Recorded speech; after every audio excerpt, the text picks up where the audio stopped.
Listen to the message. What time does the shop close on weekends? Hello, thank you for calling Polly's Paints. Unfortunately, if you're hearing this message, we must be closed. Our hours during the working week are from 10 a.m. to 8 p.m.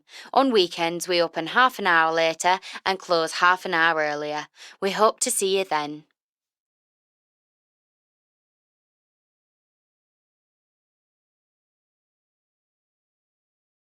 A man is ordering lunch. What dessert does he order? I see that you have a few options for dessert as part of the combo. What do we have here? Oh, cookies! Yum. Oh, wait. I'm allergic to peanut butter, so I can't have those. I should be a bit cautious with the chocolate chip as well, because they're probably made in the same place. I'll go for the ice cream just to be safe.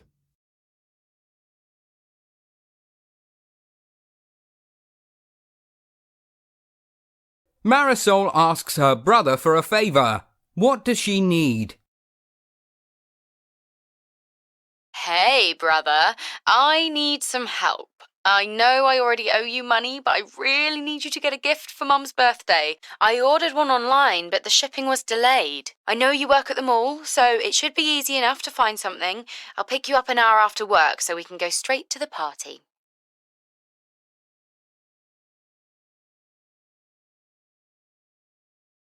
The woman is shopping. What does she need to buy? I just love this store. Everything fits so well, and the clothes are just great quality. Look at this dress. Wouldn't it be fabulous on me? I know, it's not in the budget. I came in here with a purpose, to find comfortable footwear to match my handbag. Let's go to a different store.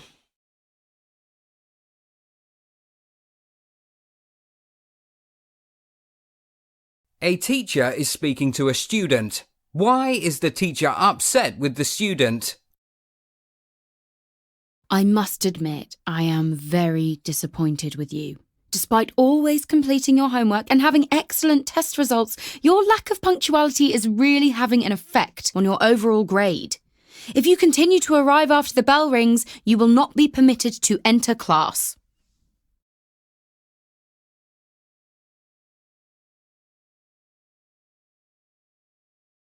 Two friends are discussing a film they watched. What did the girl most like about it? So what did you think of the new superhero movie? I thought the actors were excellent. Yeah, I thought they were pretty good. I wasn't a huge fan of their outfits, though. They looked low budget. Yeah, I agree. But they must have spent a fortune on special effects. Everything looks so realistic. Oh, absolutely. I loved the way they made the characters fly and teleport. That was my favourite part.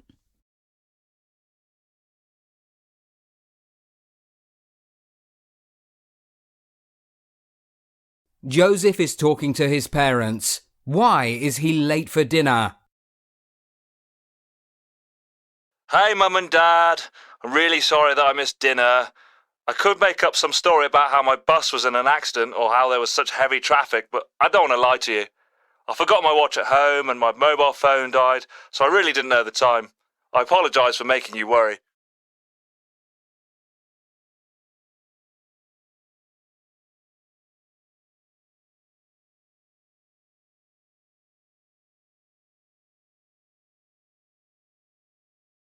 Julia is making a dentist appointment. What time is it at? Hi, I'd like to make an appointment for a dental cleaning, please. Sure, how about 2:30? No, unfortunately, I'm still at work then. I could come on my lunch break at 2:30 if that's okay, but I think I have a cavity. No, that might take some time. Why don't you come in after work? Is 4:30 okay? Yes, that is perfect. See you then.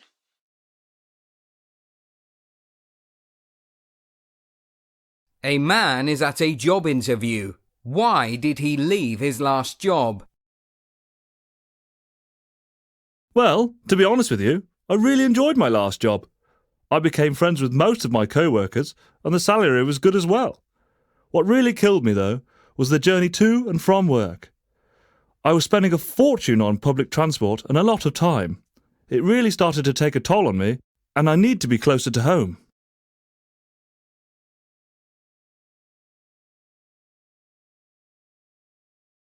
A reporter is giving a weather forecast. What is the weather for tomorrow? It has been absolutely boiling these past few days. I know most of you have been getting used to these sunny skies, and I hate to rain on your parade, but that is exactly what is going to happen tomorrow. You should be expecting some precipitation for the next 24 to 48 hours before we return to nice hot weather.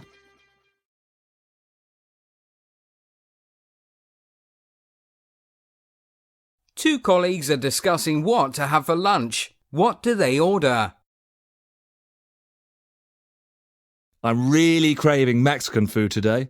What are you thinking? We had that last week and I felt so full I couldn't do any work after. So, are you suggesting something healthy? A salad, perhaps? Not exactly, but something lighter than a burrito. What about pizza? At least that's more manageable.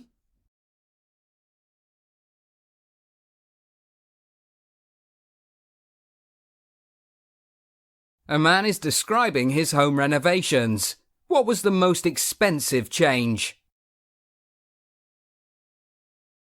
I'm so happy to be finally fixing this place up. It has taken me ages to get round to finally saving up the money to fix up the new kitchen. I thought the tiles in the bathroom would have cost the most, but who knew that installing new counters and buying new appliances would be double that? At least I saved money on painting the bedroom myself.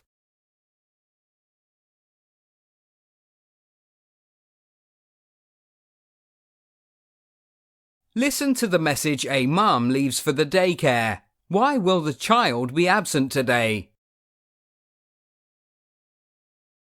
Hi, this is Ryan's mom. I'm just letting you know that Ryan will be staying home today. Poor little guy has a fever and a cough. He's really sad to miss his friends at daycare, but I can't let him infect the other children. We need him to have a full recovery before we take our summer vacation in 2 weeks, so it's best that he stays home for the day.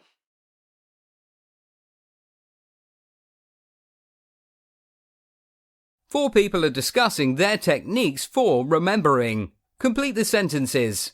Use each answer only once. You will not need two of the reasons.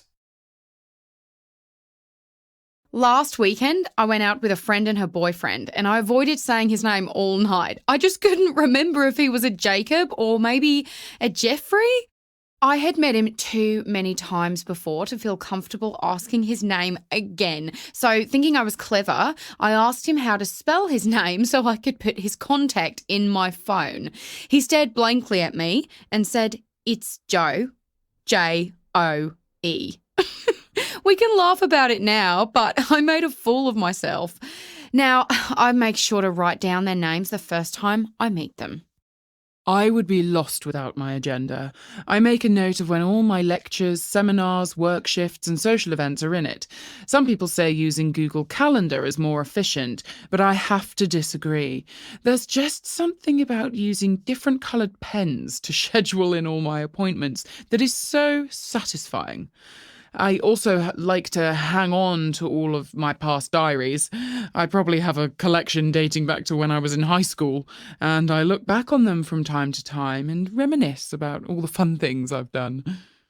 I have quite a large family. I have 4 siblings and they're all married with kids of their own. If I hadn't downloaded a birthday app on my mobile phone, I don't think I would ever remember anyone's special days. I used to write them all on a wall calendar, but I would rarely look at it. Not only does the app give me a notification on the day of, but it also reminds me a week before so I can get a card and a gift. I even use it to remind my parents about their grandkids' birthdays. When I moved into my new flat, I was not used to the self-locking door. I would always leave my keys inside my apartment and drive my housemate mad when I had to ring the doorbell or call her to get inside. We got into a huge fight when I woke her up at 3 a.m. on my way home from a club. I knew I had to change, so I set up a hook by the door so I could grab my keys before I leave.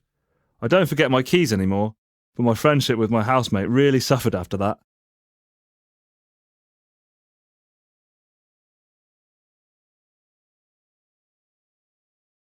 Listen to two neighbours discussing a new housing project. Read the statements and decide whose opinion matches the best, the man's, the woman's, or both. They're due to start the new housing project on Monday. I can't believe they are building a 30-floor condominium right across the street. It's going to make our building look so tiny at half the size, and it completely blocks our view of the lake. Tell me about it. There's no place in our neighbourhood for a skyscraper like that. When they had asked about this new development, they failed to mention that aspect. I also think that it's an awful idea because the building will be pet-friendly. Where are these poor animals going to get their exercise living in a shoebox-size apartment? They are already demolishing part of our neighbourhood's only park to make the structure. I can't believe that they aren't making green spaces a priority. Oh, forget about the pets. What about us? I used to go for a run on the track in the park every day, and now it's gone. Oh, with such an influx of people, they have to find a way to have more outdoor space for us and the environment. I totally agree. Did you hear that the bottom level is going to have a big grocery store?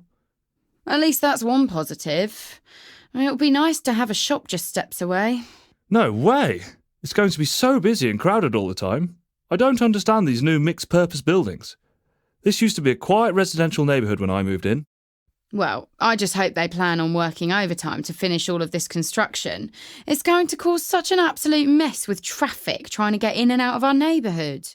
I disagree. I would rather they not on the weekends. It's bad enough having to wake up to construction sounds during the week. I'd really like it if I could have a peaceful lie-in on Saturday and Sunday mornings without hearing heavy machinery.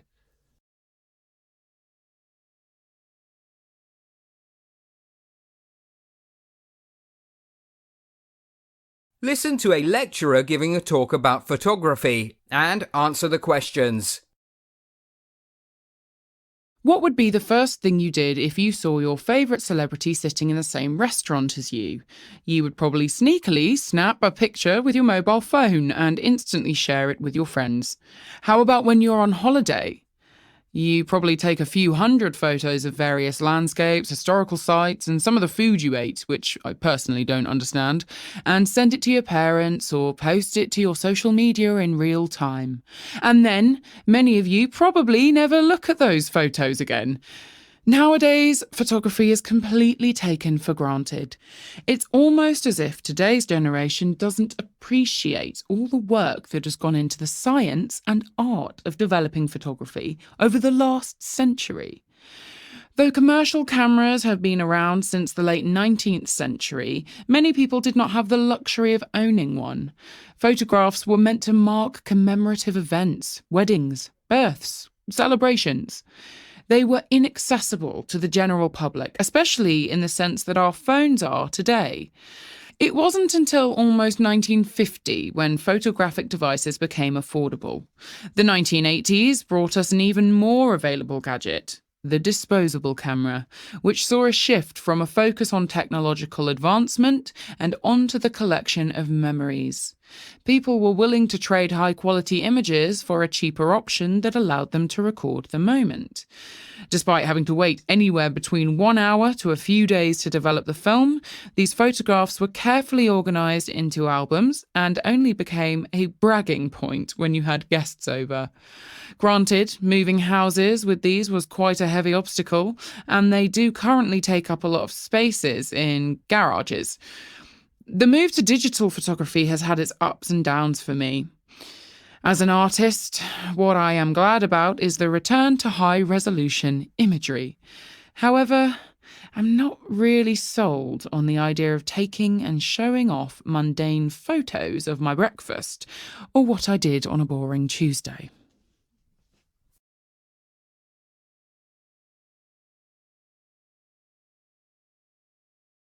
Listen to a student representative giving a speech and answer the questions. Hello, fellow students. Thank you for attending this campaign rally. My name is Jess and I am running for next year's Student Body President. You may recognise my face as I have been on the committee for the past 3 years in my role of Activities Coordinator. In this role, I planned and facilitated many successful events, including student socials and dances, despite a lack of funding. In my time here, I became aware of an issue that is plaguing the school: the exclusion of many cultures from events. We have an incredibly diverse student body, and my priority is to make sure everyone feels included. If I'm elected, I propose a week-long international festival that will include traditional elements of our unique heritage. Of course, the food and entertainment for this event will unfortunately not be included in our obscenely high tuition rates. Instead, I have some fundraisers that will help us help the community and earn some money to make it the best festival possible. We have been thinking about ways to incorporate former alumni as well, who did not necessarily have the chance to celebrate their culture while they were students here. Recruiting some of these folks will help us cut costs if we can get them to volunteer their services. Anyway, these are just a few of the ideas I have for next year. So remember, don't settle for less. Vote for Jess!